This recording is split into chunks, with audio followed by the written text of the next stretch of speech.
이해가 가시나요? 뭔 얘기인지? 거기 복선이라는 말을 제가 썼거든요. 복선이 뭔지 아세요?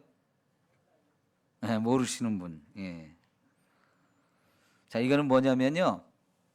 소설이나 드라마나 영화 같은 데서 뒤에 이제 중요한 장면이 진행될 때 거기서 나오는 어떤 등장인물이라든가 거기서 어떤 사건이 벌어질 것이라든가 거기서 나오는 어떤 중요한 물건이나 이런 것들을 앞부분에서 살짝 미리 등장시키고 보여주어요. 그래서 요 지금 이 부분 앞부분에서 이런 이야기가 나오고 이런 인물이 나오고 이런 물건이 나오고 하는 것이 뒤에서 아주 중요한 역할을 하거나 어떤 사건을 풀어가는 실마리가 되거나 어떤 중요한 연결고리 이런 것들을 역할하는 것들이 있어요. 뒤에서 중요한 부분에서 이렇게 중요한 역할을 할 이런 것들을 앞부분에서 살짝 보여주는 거, 요거를 가리켜서 복선이라고 해요. 여러분 드라마 집에서 잘 보시잖아요. 그래서 드라마를 처음부터 보다 보면 뒤에서 중요한 역할을 하는 사람이라든가 어떤 사건을 풀어가는 열쇠 같은 거 이런 것들을 앞에서 살짝씩 보여주는 것들이 있거든요. 그런 것들이 연결되어지면 드라마를 보는 재미가 훨씬 흥미진진하죠. 예. 그런데 성경에도 그런 것들이 이 10장에서 특별히 6절부터 이게 함의 후손에 대한 얘기거든요. 함의 후손 얘기를 하면서 나중에 뒤에서 이들이 중요한 등장인물들이 되어지는데 사실은 주인공은 아니고요. 주인공들은 아니고 이제 창세기 12장부터 주인공은 누구냐면 아브람과 그의 후손들이에요. 아브람과 그의 후손이 성경의 주인공들인데 이 주인공들이 살다 보면 꼭 같이 주변 인물들, 배경들 이런 거에 꼭 등장하는 것들이 여기 10장 6절부터 함의 후손들이 계속 등장하게 돼요. 지금은 이 사람들 여기 얘기 안 해도 괜찮거든요. 근데 여기서 이 사람들 얘기를 미리 해 줌으로 인해서 나중에 이들이 이제 등장하게 되는데 그때 등장하는 사람들이 어떤 사람인지 그 근본이 뭔지 그 시작이 어디서부터 시작됐는지 이런 것들을 우리가 이해할 필요가 있기 때문에 여기서 함의 후손들에 대해서 자세하게 설명합니다. 사실 야벳 후손이 나중에 보면 복을 더 많이 받았어요. 이 야벳 후손이 누굴까요? 유럽 사람들, 백인종이에요. 우리가 소위 말하는 백인종들. 근데 역사적으로 보면 백인들이 정말 하나님을 일찍 믿게 되고요. 하나님 믿으면서 그들이 사실은 미개한 족속이었거든요. 근데 하나님 믿으면서 막 부흥하고 지식이 더하고 그래가지고요. 유럽이 전 세계를 지배를 오랫동안 하면서 엄청나게 부를 누리며 살아요. 그렇게 보면 야벳 족속이 훨씬 할 얘기가 많을 것 같은데 여기서 야벳 족속에 대한 얘기가 하나도 없어요. 그리고 역사적으로 보면 함의 후손들은 이게 주로 아프리카 흑인들이거나 중동 지역에 원래 살고 있었던 그 사람들. 이게 이제 함의 후손이거든요. 그럼 역사적으로 보면 이들은 중요한 역할이 별로 없어요. 이런 나라들이 막 부흥하거나 뭐 큰 역할을 하거나 이런 게 별로 없어요. 그런데 요 셈, 함, 야벳 이 세 사람의 후손들의 얘기를 할 때 여기 10장에서는 함의 후손에 대한 얘기가 제일 많이 나와요. 그리고 나중에 여기 21절부터 끝절까지가 이제 셈의 후손 얘기인데요. 사실 여기서는 셈의 후손들 얘기가 아주 간단하게 나와요. 그냥 누가 누구 낳았다, 누가 누구를 낳았다 이런 얘기만 나오거든요.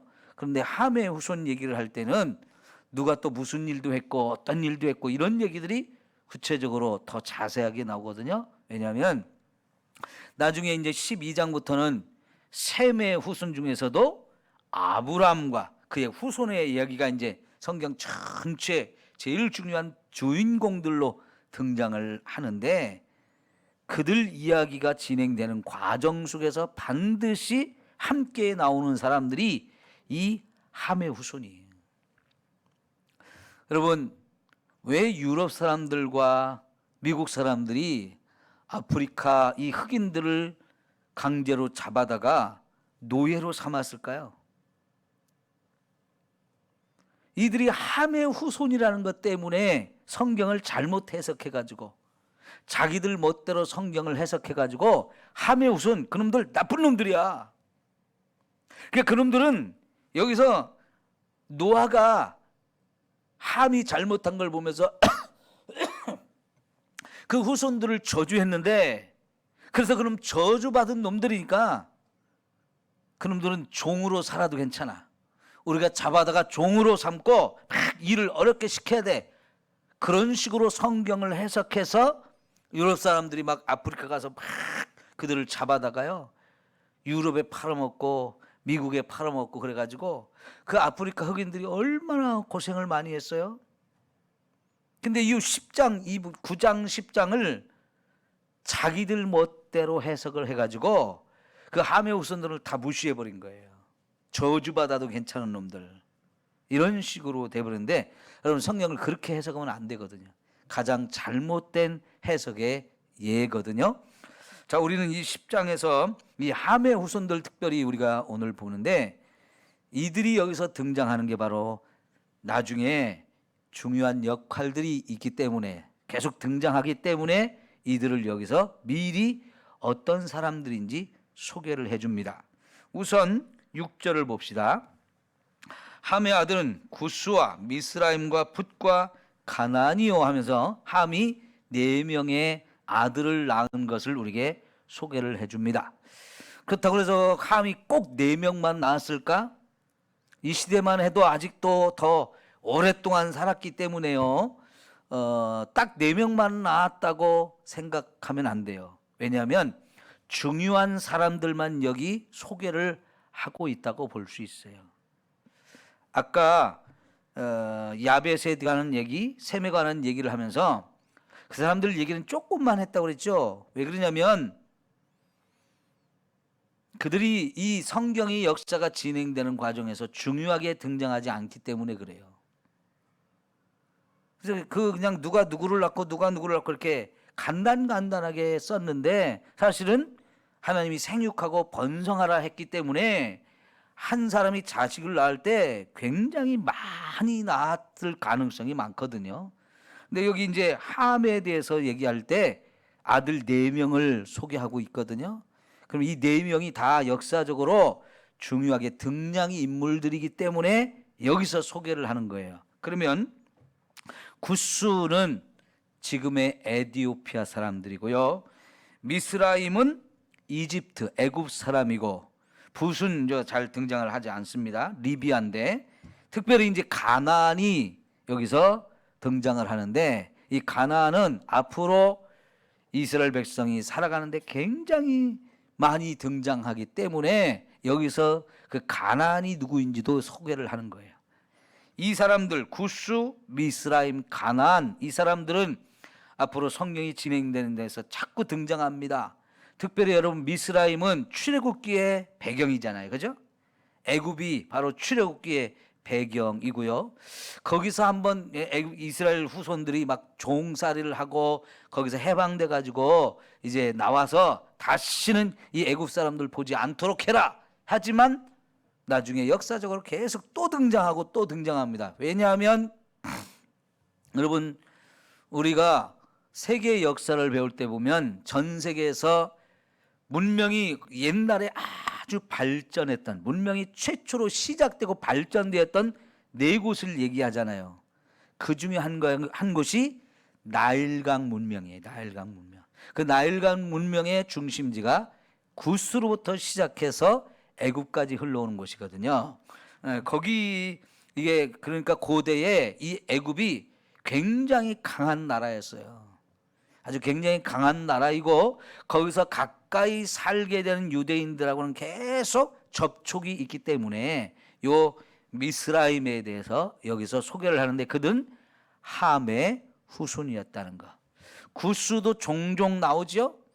우리가 제일 또 많이 알아볼 수 있는 게 사도행전 거기서 빌립 집사 얘기 나오면서 에디오피아 내시가 등장하잖아요. 그 에디오피아 내시 그게 바로 구스 사람이거든요. 그 구스 사람인데 이 사람이 예루살렘의 명절을 지내러 왔어요. 유대인이었는데 구스에서 살았어요. 그리고 그 수에서 그 당시에 왕의 환관이었어요.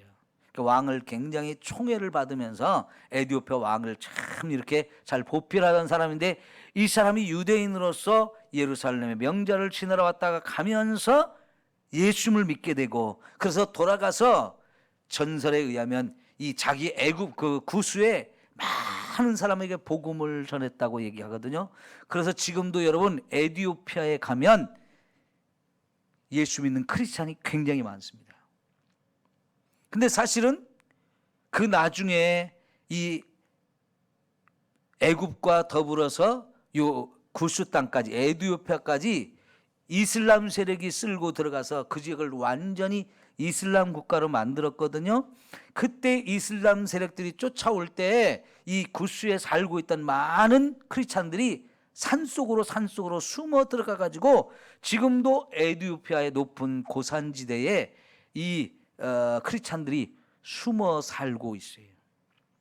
가끔 여러분이 TV에서 그런 거 본 적이 있는지 모르겠지만은 그 옛날에 그 산속 깊은 곳에 막 기가 막히게 높은 곳에 성전을 건축해 놨는데 산 밑에 저 밑에서 사는 사람들이 지금도 그 높은 산을 아주 험난한 길을 올라가서 주일날 거기 가서 예배를 드린 사람들 얘기가 가끔 TV에 소개되는 데가 있어요. 그거 보면요 목숨 걸고 가야 돼요. 예배 한 번 들어가는데 목숨을 걸어야 된다고요. 워낙 산이 험하고 높은 곳에 있다 보니까 왜 그랬느냐? 이슬람 세력이 쫓아오지 못하도록 하기 위해서. 쫓아오더라도 위에서 공격하거나 막거나 해가지고 자기들을 안전하게 자기들이 생명을 유지하기 위해서 그렇게 높고 험한 곳에 가서 성전을 져놓고 거기를 비밀스럽게 다니면서 예배를 드렸는데 그 지금까지 그 신앙을 유지하고 있는 사람들이 있어요. 대단하죠? 이게 구스예요. 특별히 이제 가나안 얘기가 나왔어요. 가나안 얘기가 나오는데 이 가나안은 함의 아들 중에 한 명이었어요. 그러죠? 그리고 우리가 9장에서 함이 벌거벗은 아버지의 이 모습을 보았을 때 나중에 노아가 깨어나가지고 함이 그랬다는 얘기를 듣고 누구를 저주했어요? 함을 저주한 게 아니고 가나안의 아들 함의 아들 가나안을 저주했어요. 왜 함을 저주하지 않고 그의 아들인 손자인 가나안을 저주했는지는 잘 모르겠어요. 그런데 그것은 아무래도 여기 10장에서 나오는 것을 보고 나중에 이 사람들이 가나안 땅에 살고 있었는데 이 애굽에서 살고 있는 유대인들이 거기서 탈출을 해가지고 하나님이 가나안 땅까지 이끌어서 요 가나안 땅에 사는 놈들 다 죽여버려. 아니면 쫓아내든지. 그리고 너희가 이 땅에 가서 살아라 했거든요. 그러니까 그 땅에서 살고 있던 가나안 족속 이들의 조상이 바로 함의 아들 가나안의 후손이에요. 그래서 여기 노아가 함을 저주하지 않고 가나안을 저주한 것만 여기 소개한 것이 아닐까라고 추측만 해볼 수 있지. 왜 잘못은 함이 했는데 손자인 가나안 그것도 함의 자손이 여러 명인데 아들이 여러 명인데 가나안을 저주했는지 그거를 이해하기가 좀 어렵거든요. 그런데 이 가나안이 나중에 중요하게 등장하기 때문이 아닐까 이런 생각을 해보게 돼요. 자, 그 다음에 10절로 넘어가 보면 오늘 아침에도 봤지만 8절에 구스가 낳은 아들 중에서 니무롯이 있다고 그랬죠. 그 니무롯이 10절에 보면 나라를 세웠다 그랬는데 그 나라를 세운 지역들, 그 도시들 중요한 이름들이 나와요. 바벨, 그리고 아수르, 니누에, 이런 도시들이 나오죠. 이런 도시들은 그 당시만 해도 지금 이 10장에서는 도시 이름이에요. 그런데 갈수록 이게 이제 나라 이름으로 바뀌어져요. 그러면 여러분, 세계의 역사에서 바벨론이라고 하는 이 나라는 굉장히 오래된 나라예요. 굉장히 오래된 나라. 세계 역사에서. 세계사를 공부해 보면 바벨론이 계속 나오는데, 근데 바벨론은 구바벨론이 있고 신바벨론이 있어요. 그런데 여기 10장에서 등장하는 니무롯이 세운 이 바벨론이라는 나라는 구바벨론이에요. 옛날 이렇게 오래전에 바벨론이라는 나라가 굉장히 왕성했고 크게 발전했던 그런 나라로서 세계를 지배했던 이런 나라이기 때문에 이 바벨론 지역에 살고 있던 사람들이, 그 후손들이 옛날에 그 부귀영화를 우리가 다시 회복하자, 그걸 굉장히 꿈을 꿨어요.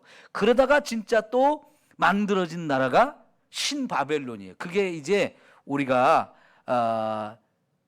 유대인들의 나라, 유대의 나라를 멸망시켜 가지고 70년 동안 그들을 끌고 가서 종사를 시켰던 나라, 그게 바로 바벨론이잖아요. 그건 신바벨론 제국이라고 해요. 이 10장에서 나오는 요 바벨론, 이게 하나 그때는 도시이면서도 이게 이제 나라 이름이 됐는데, 이때를 구바벨론이라고 얘기하고 나중에 이제 유대인 나라가 멸망해 갖고 70년 종사를 할 때 그 나라는 신바벨론 제국이에요.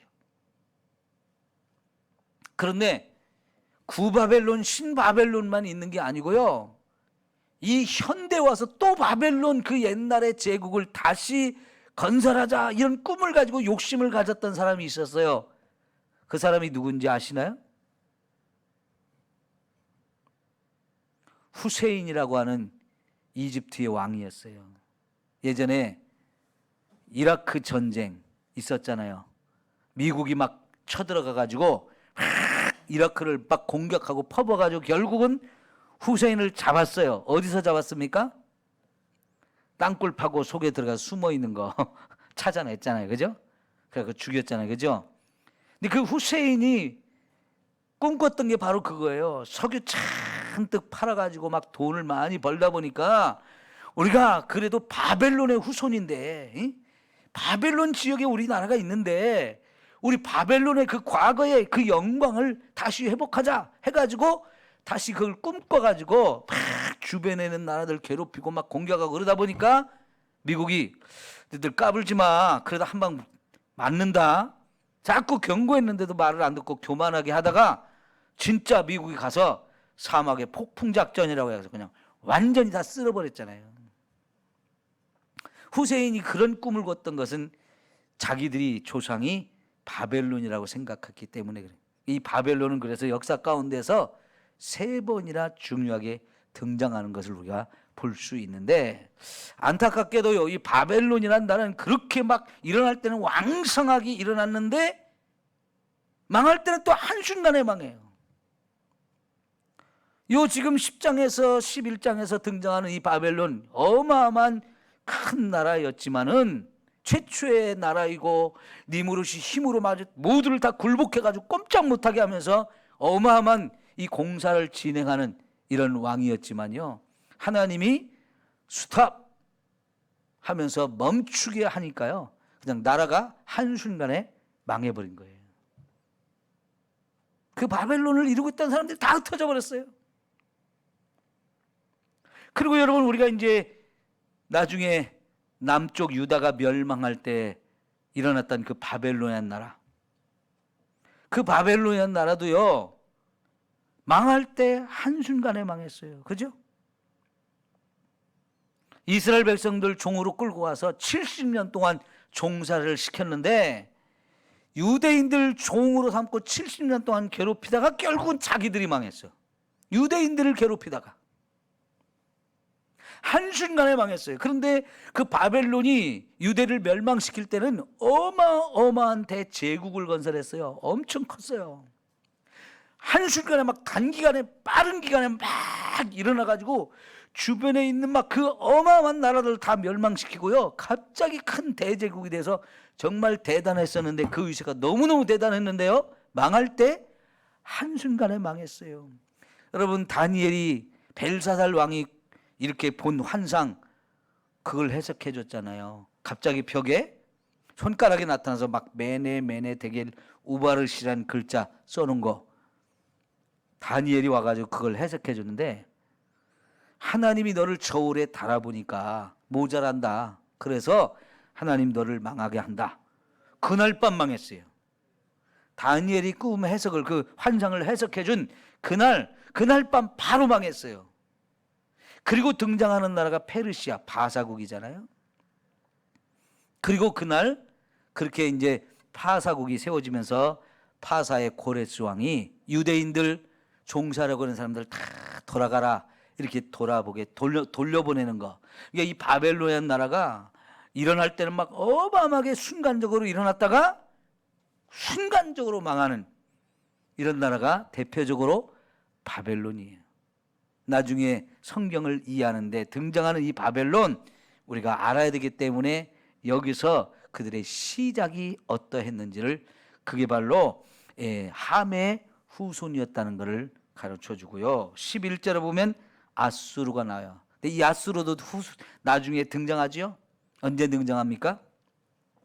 북쪽 이스라엘을 멸망시키는 나라. 바벨론 바로 전에 세워졌던 큰 대제국입니다. 이들이 유대 나라가 남과 북으로 갈라졌을 때 그 북쪽 이스라엘을 멸망시킨 나라가 이 아수르예요. 근데 이들도 아수르가 이제 북쪽 이스라엘을 멸망시켰다가 자기들이 또 망해요. 그래서 그때 등장하는 이 아수르라는 나라를 여기서 미리 우리에게 소개해 주는 거예요. 그 다음에 또 하나 등장하는 게 니느웨죠. 여러분, 니느웨, 거기는 어디서 나와요? 요나서에 나오죠. 요나를 보냈던 곳. 네가 가서 그들의 죄를 지적해가지고 회개시켜가지고 거기 있는 사람들 좀 살려라. 안 그러면 그들의 죄로 인해서 하나님이 지금 심판을 준비하고 있기 때문에 그들 죽이기 전에 기회를 한번 주자. 네가 가서 전하면 그들을 살려줄 수 있다. 그들이 회개하면 살 수 있다 해서 보낸 곳이 니느웨거든요. 이 니느웨는 하나의 수도였어요. 아람이라고 하는 나라의 수도라고 볼 수 있는데, 그때 등장하는 이런 나라들, 니느웨, 아수로, 바벨론, 이런 나라들이 나중에 유대인이 들어가 살 가나안 땅에 저 북쪽으로부터 해가지고 쭉 이렇게 유프라테스강, 티그리스강 저 하류까지. 근데 제가 이렇게 표현을 했잖아요. 이렇게 표현하는데 여기 올라가는 요 부분이 이제 티그리스강, 유프라테스강이 있는 곳이에요. 거기서부터 강줄기가 쫙 흘러서 저 멀리까지 아주 긴 강이거든요. 그 하류까지 거기에 내려가면 거기가 바벨론인데, 유프라테스강의 중상류부터 시작해가지고 거기에 중요한 나라들이, 대제국들이 많이 일어섰었어요. 그리고 이런 나라들은 이 가나안 땅하고 굉장히 친밀하게 수많은 교류가 있었어요. 왜냐하면 이 가나안 땅 밑에 또 애굽이 있었거든요.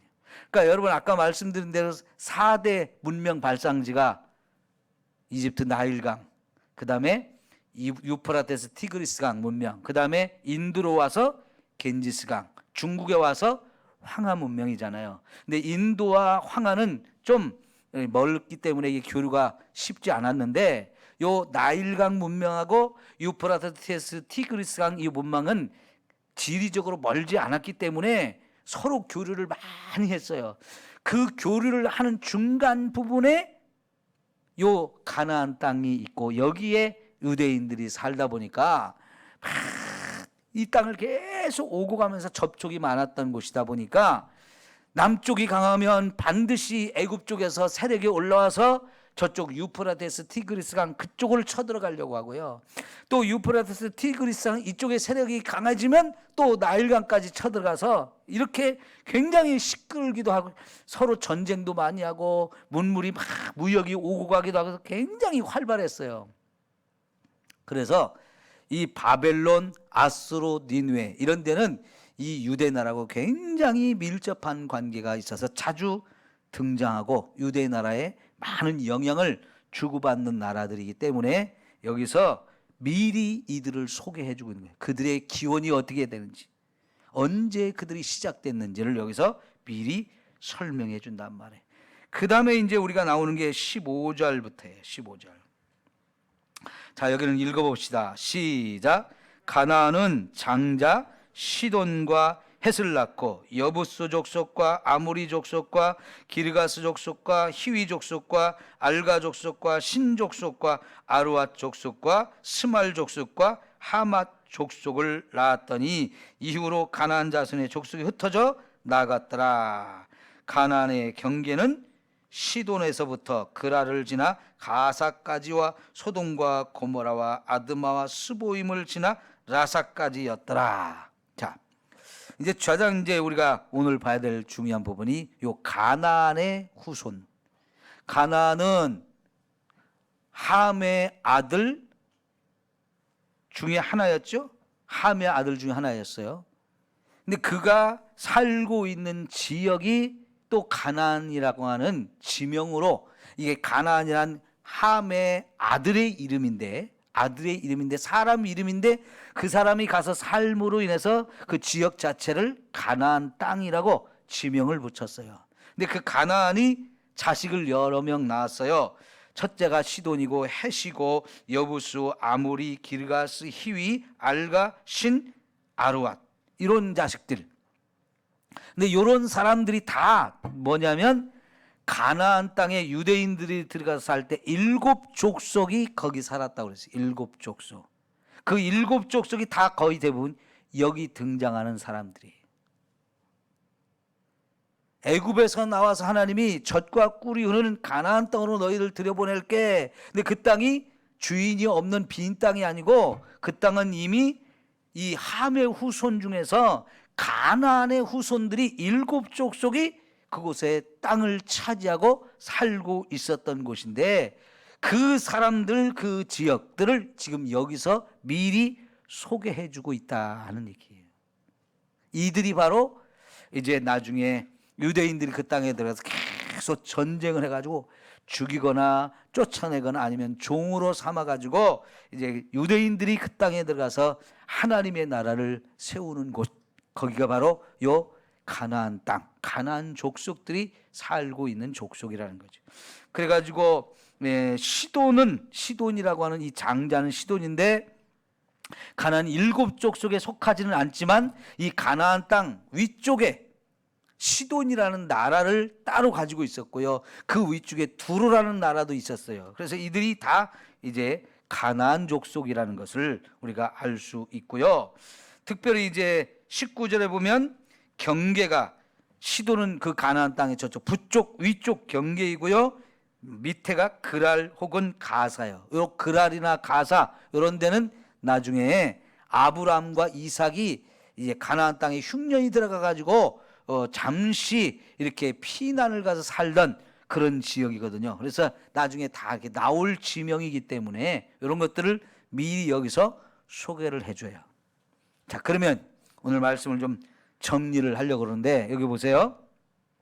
제가 소설이나 드라마나 영화를 만들 때 작가들이 중요한 그런 인물들이나 사건에 필요한 이런 것들을 앞부분에서 살짝 보여준다고 그랬죠. 어떻게 그런 일이 가능할까요? 소설을 쓰는 사람이 아니면 드라마 작가나 영화 시나리오를 만드는 사람들이 전체 이야기를 다 알기 때문에 앞부분에 그런 걸 등장시킬 수 있는 거예요. 그래가지고 미리 이렇게 좀 맛보기를 해준 다음에 이것들이 나중에 중요한 사건이 전개될 때 등장하고 거기서 역할들을 하는 이런 것들을 이미 처음부터 끝까지 그래서 작가는 자기가 쓸래 그러니까 얘기 다 알고 있잖아요. 그죠?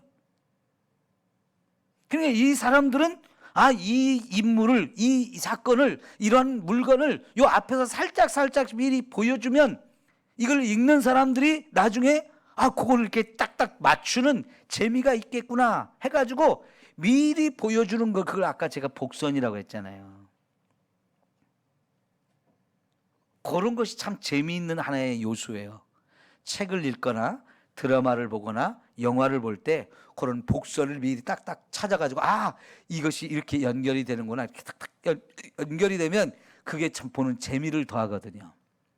근데 그렇게 할 수 있는 것은 이 작가들이 전체 드라마 내용을 다 자기가 알기 때문에, 자기가 쓰는 거니까 다 알잖아요. 그러니까 그런 것을 미리 앞에서 복선으로 보여주는 거예요. 자, 그런 의미로 여기서 이 부분을 우리가 생각해 보면, 왜 하나님이 저 역사의 한참 뒤쪽에서 등장할 사람들, 역사의 한참 뒤쪽에 어떤 배경이 되는, 중요한 배경이 되는 지역들, 이런 것들을 어떻게 여기서 미리 이렇게 보여주고 알려줄 수 있을까? 어떻게 그게 가능하죠? 맞습니다. 그거를 쉽게 표현하면 하나님이 역사의 주인공이기 때문에, 주인이기 때문에 그렇다는 거예요. 여러분, 우리는 지나간 과거는 알아요. 그죠? 그러나 미래는 우리는 모르잖아요. 그죠? 그래서 때로는 그게 답답하고요. 때로는 그게 힘들어요. 특별히 여러분 한참 청년 시절, 학생 시절에 내 미래가 어떻게 될지를 모르니까 다 궁금하기도 하면서 막 답답할 때 있어요. 그죠? 근데 이 한참 청년 시절, 학생 시절에 내 미래를 내가 알 수 있다면 얼마나 좋겠어요. 내가 무슨 사람이 되고 어디 가서 살고 무슨 역할을 할지 알면 좋겠는데, 인간의 한계가 나의 미래가 어떻게 될지를 아무도 모르는 거예요. 왜 몰라요? 내 인생을 살아가면서도 아무리 우리가 훌륭한 계획을 세우고 막 그 계획을 이루기 위해서 아무리 힘쓰고 애쓴다 그래서 그대로 되는 게 아니잖아요. 그래서 쉬운 말로 인생이 마음먹은 대로 안 된다는 거죠. 아니, 내 인생인데 왜 내가 마음먹은 대로, 내가 계획한 대로, 막 준비한 대로 이게 안 될까요? 그 역사의 주인이 내가 아닌 거예요. 내 인생을 살아가면서도 내 인생의 주인이 내가 아니에요. 그런데 지금 하나님이요, 이 한참 역사의 미래에 일어날 사람들, 일어날 그 사건들, 일어날 그 장소들을 여기서 미리 말씀을 해주셔요. 이게 어떻게 가능하냐는 얘기예요. 하나님이 우리의 역사의 주인이시기 때문에 그렇다는 얘기입니다.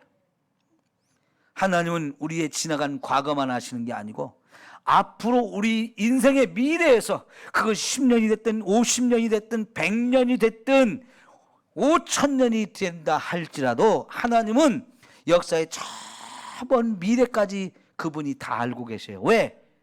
그분이 주인으로서 이 역사의 시간표를 다 짜갖고 계신 분이라는 얘기죠.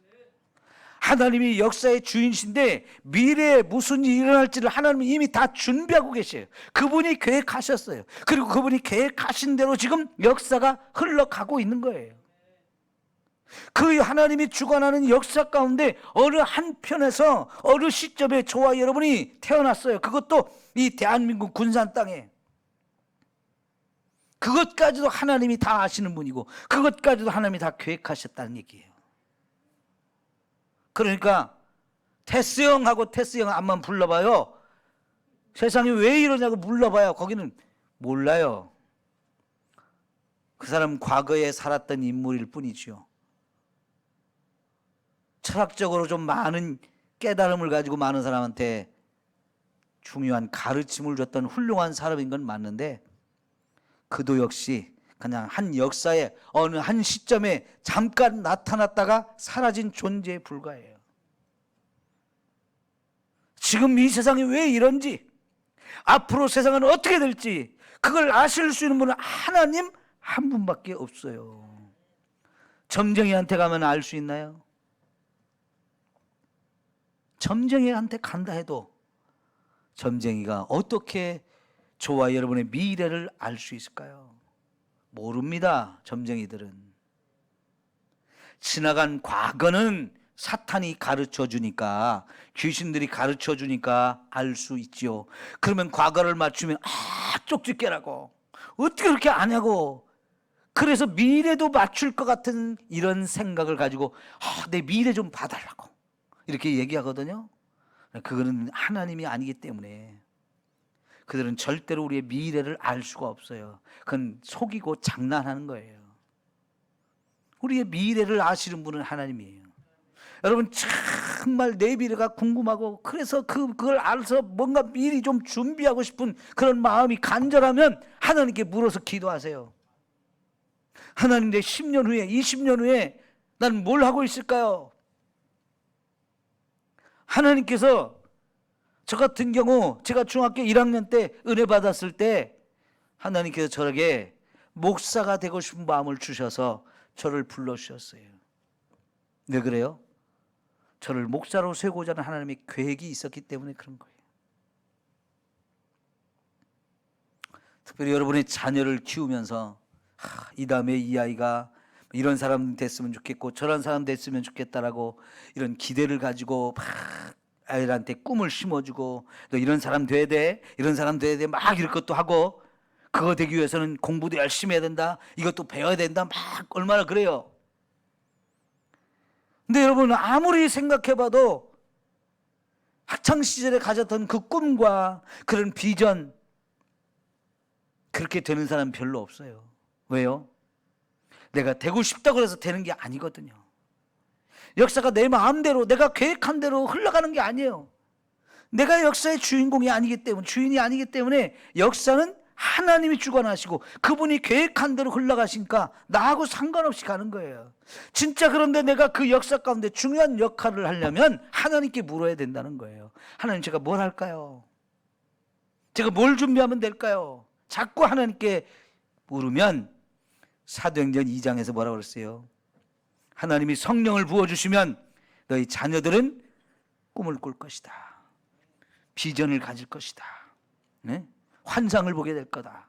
이게 하나님께서 미리 그들의, 우리 하나님의 성령께서 앞으로 우리 하나님께서 우리 인생을 어떻게 어느 방향으로 이끌고 갈지를 미리 보여주시는 거예요. 가르쳐 주시는 거예요. 그래서 하나님 안에서 꿈을 꿔야 돼요. 하나님 보여주시는 이 환상을 가지고 이게 하나님께 나를 지금 이끌어 가려고 하는 거구나, 그걸 가지고 붙들고 그걸 준비하고 나가면 하나님은 그렇게 쓰셔요.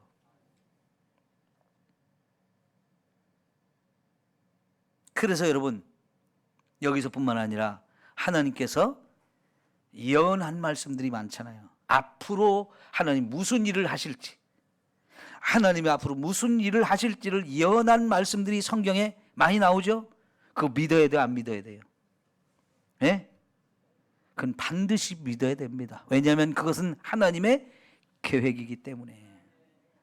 여러분, 아브라함 이야기를 나중에 보겠지만 아브라함에게 하나님 앞에 제사를 드렸죠. 제물을 다 둘로 쪼개가지고 벌려놓고 하나님께 제물을 드렸는데 저녁이 돼서야 하나님이 불을 가지고 제물을 받아주면서 뭔 얘기했어요? 이 땅을 내가 너와 네 후손에게 주는데 사실은 내 후손이 이 다른 나라의 객으로 가서 거기서 종사를 하다가 400년 후에 이 땅에 올 것이다. 400년 후에 준다는 얘기를 아브라함한테 그때 가르쳐 주거든요. 근데 그대로 되잖아요. 그죠? 이 요셉이 애굽 땅에 가서 거기서 대단한 국무총리로서 어마어마한 일을 했는데 그 요셉 때문에 아브라함의 후손이 다 애굽으로 이사 갔어요. 그러다가 왕권이 바뀌면서 요셉과 이 아브라함의 후손이 하루아침에 종이 돼가지고 얼마나 거기 종살이 했어요. 그래서 430년 종살이 끝나고 나서 그들을 하나님 거기서 꺼집어내가지고 가나안 땅에 들어오게 하잖아요. 하나님이 아브라함에게 말씀하신 게 그대로 진행되는 거예요. 어떻게 그렇게 가능해요? 하나님이 역사의 주인이시니까. 그분이 계획한 대로 역사를 이끌고 가셔요. 하나님이 약속한 건 반드시 성취되어져요. 그러니까 우리가 성경을 보면서 하나님 미래 될 것이다, 어떤 일을 할 거다, 이렇게 약속한 것은 우리가 반드시 중요하게 보고, 이건 될 것이다, 이건 반드시 역사 가운데 이루어지는 거야. 그 대표적인 것이 하나님이 여자의 후손을 약속한 거잖아요. 그 여자의 후손을 약속해서 우리에게 구원해 주겠다는 하나님의 약속, 이거는 정말 오래된 하나님의 약속이거든요. 아무리 세월이 흘러도 하나님은 그걸 반드시 행하시잖아요. 그래서 하나님의 아들이 사람이 되어서 이 땅에 오신 분이 예수님이고요. 여러분, 그러니까 이 10장에서 하나님의 복선이 나온다는 것은, 하나님이 여기서 복선을 미리 깔아 놓으셨다는 얘기는요, 하나님이 역사의 통치자이고 주인이시라는 얘기예요. 그분이 역사를 이끌고 가시는 분이라는 거예요. 우리들 각자의 인생에 미래도 다 하나님 손에 있어요. 우리들 각자의 미래 하나님의 손에 있어요.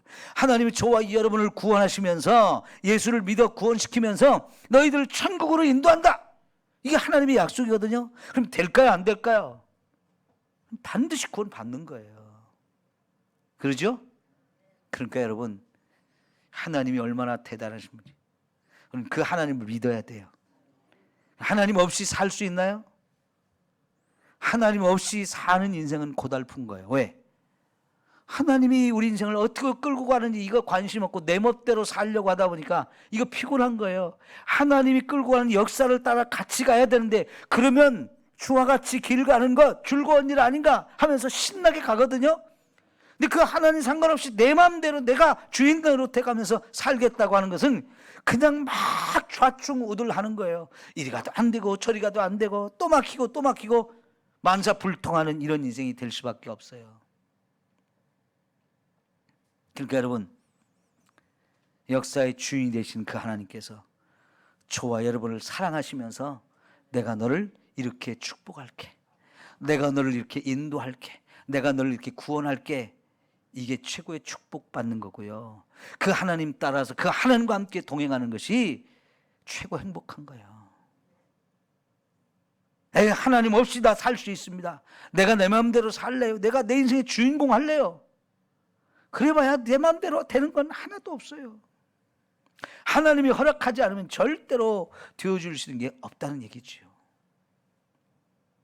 여러분, 하나님을 인정하세요. 하나님을 하나님으로 인정하세요. 그분이 온 세상의 왕이십니다. 통치자이십니다. 그래서 그분이 역사의 주인이세요. 그분의 계획대로, 그분의 목적대로 우리의 인생을 이끌고 가는데, 우리들 각자를 하나님의 계획이 있고 하나님의 목적이 있어요.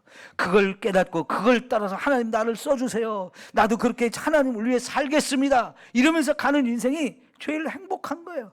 그의 삶은 형통하고요.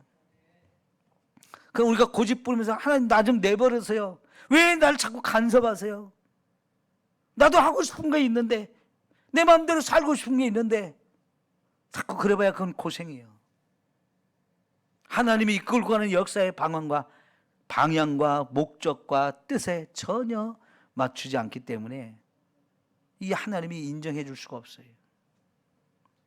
하나님 없이 사는 인생은 불행한 것이고요, 결국은 지옥의 멸망을 당하는 것밖에 없어요. 하나님이 저와 여러분을 불러서 하나님 자녀 삼은 거, 그래서 감사해야 하는 거예요. 내가 지금 예수 믿게 된 거, 이것도 하나님의 계획 속에서 되어진 일이요.